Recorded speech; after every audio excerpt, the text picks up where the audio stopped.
What kind of junk training have you seen in combat sports gyms? I was inspired to write this after watching a video on the topic of junk training by Firas Zahabi.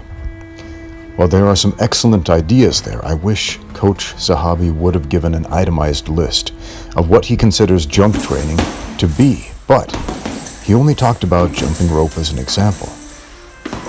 So this video will focus on the specifics of what I consider to be junk training.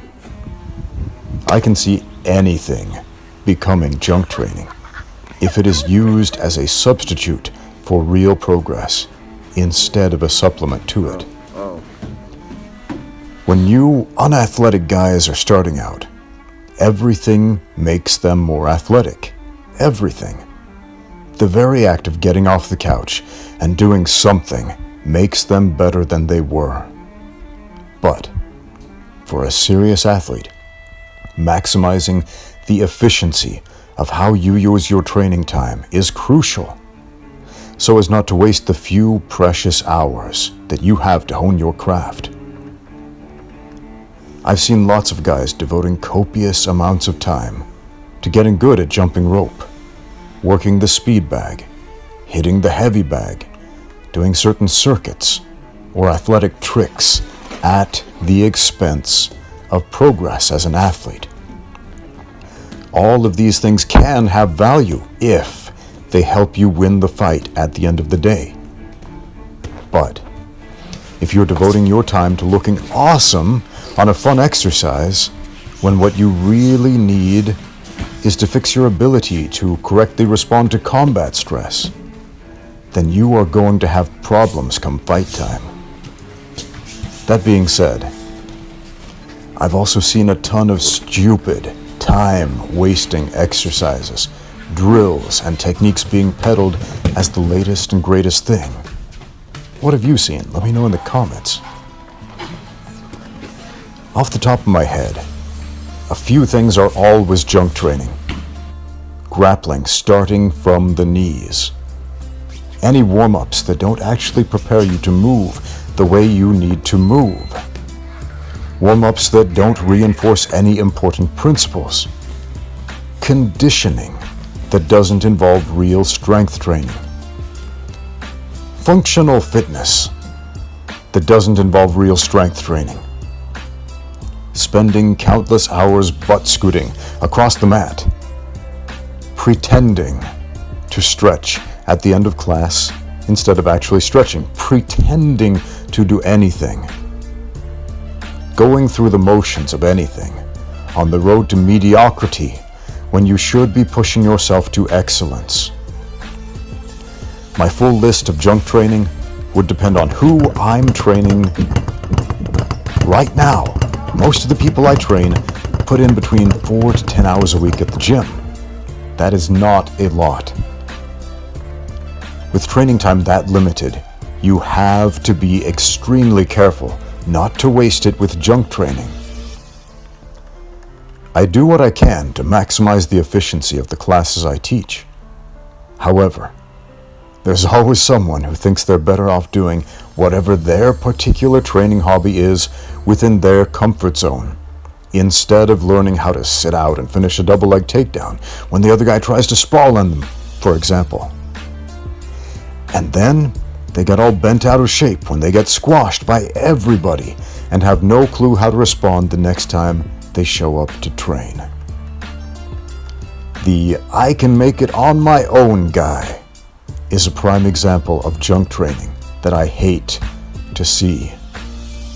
They feel like they're doing the work because they're hitting the bag, they're skipping rope, or whatever, and they're getting tired and they're getting sweaty. But at the end of the day, they haven't learned anything about fighting. Now, if this guy wants to do his routine as a supplementary workout outside of class time, then cool.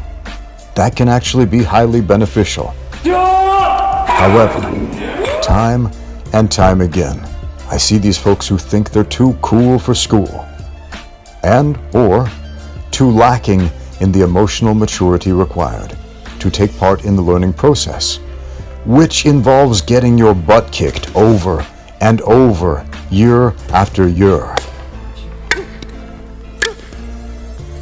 The "I already know how to do that" guy is another guy to watch for. To watch for notable examples of junk training. When the coach tells them to do an exercise with the intention of reinforcing an important principle, this guy will miss the forest for the trees. Usually doing it once or twice, and then sitting on the sidelines, chatting for the remainder of the time, instead of using the time to learn and develop attributes.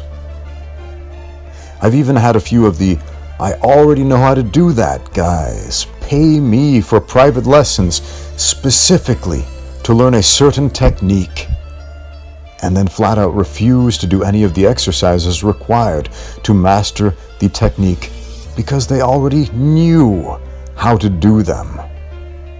Up in their mind, but not in their body.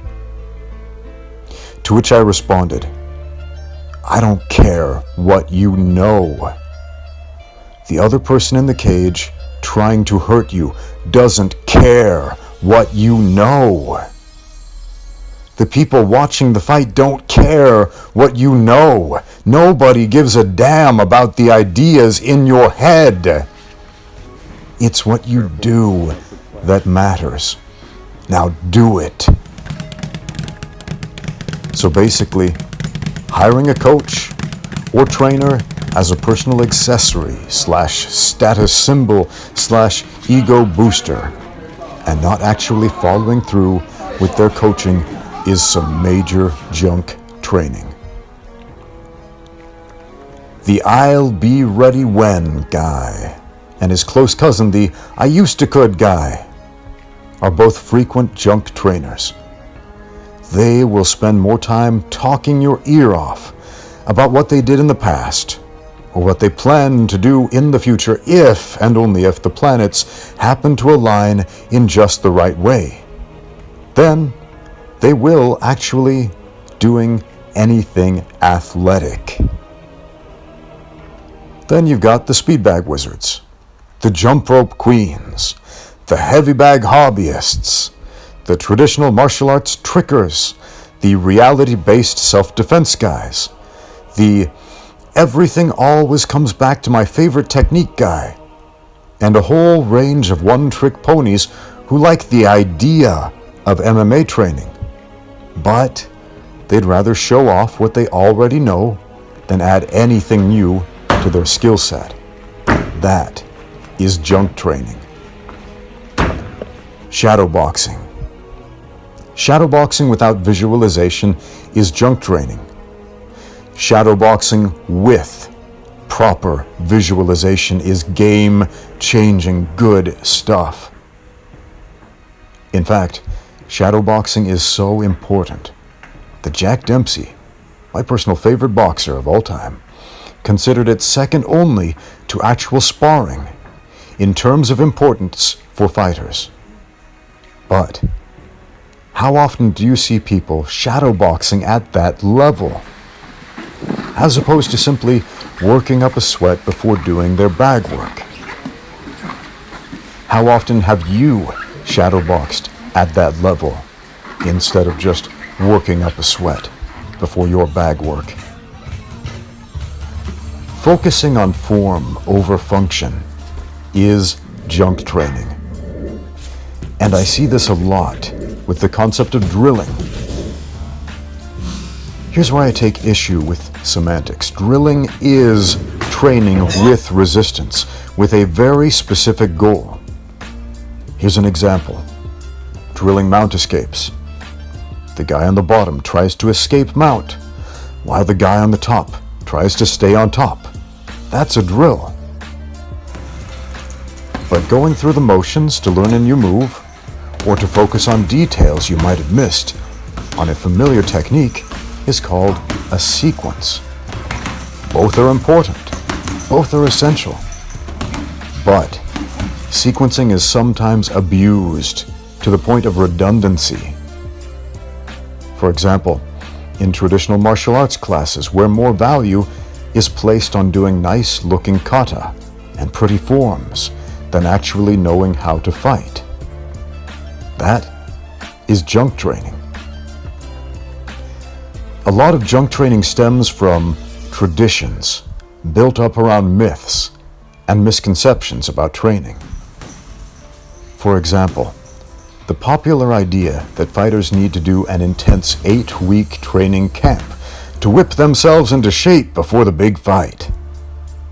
It's an old boxing tradition, and it's a stupid one. Because MMA fighters compete year-round, they simply cannot afford to let themselves get out of shape at any time. Instead of relying on a pre-fight training camp to get fighting fit, a good fighter needs to observe the simplest tenet of always be fit to fight. Always.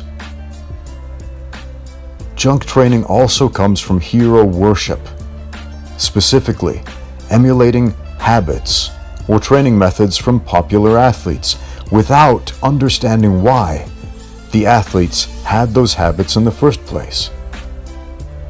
I've made a number of videos about punching with weights, and I'm not a big fan. And I got a lot of backlash because people said, well, I've seen this boxer and this world champion punch with weights in his training. To which I asked, do you know why? Another great example of this is Taekwondo in the World Taekwondo Federation, the kind you see in the Olympics. A casual viewer will notice right away that many Taekwondo players spar with their hands down at their sides, which seems to leave their heads completely unprotected. And this looks patently absurd. And in a very real way, it is.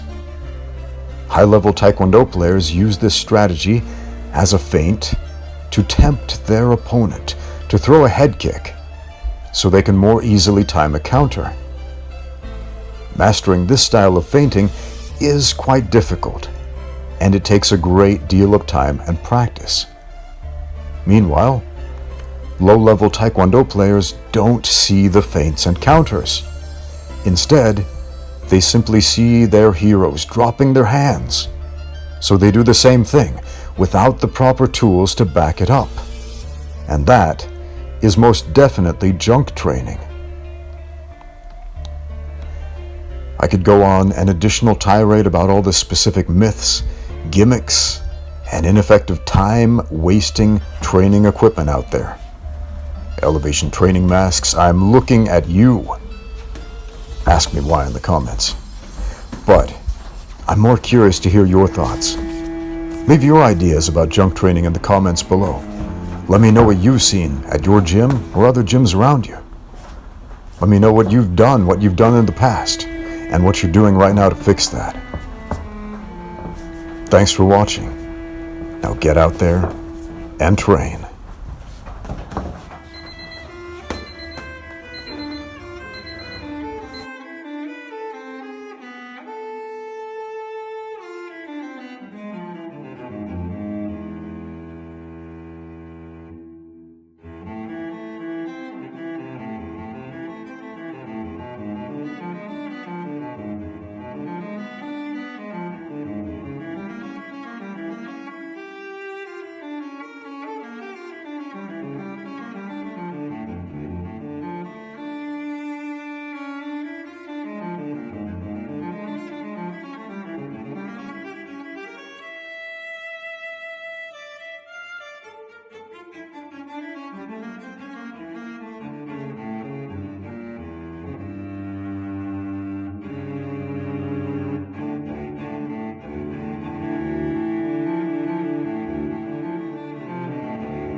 for anyone who stuck around this long, I had to post this. In that last mount escape video I made, I got quite a bit of backlash from people saying, what if the guy posts up on one leg? Well, remember your day one jiu-jitsu, shrimp, hip escape, just like Karen did right there. If your opponent posts up on one leg, when you are mounted, that is a window to escape. Use it. Again, thanks for watching. Now get out there and train.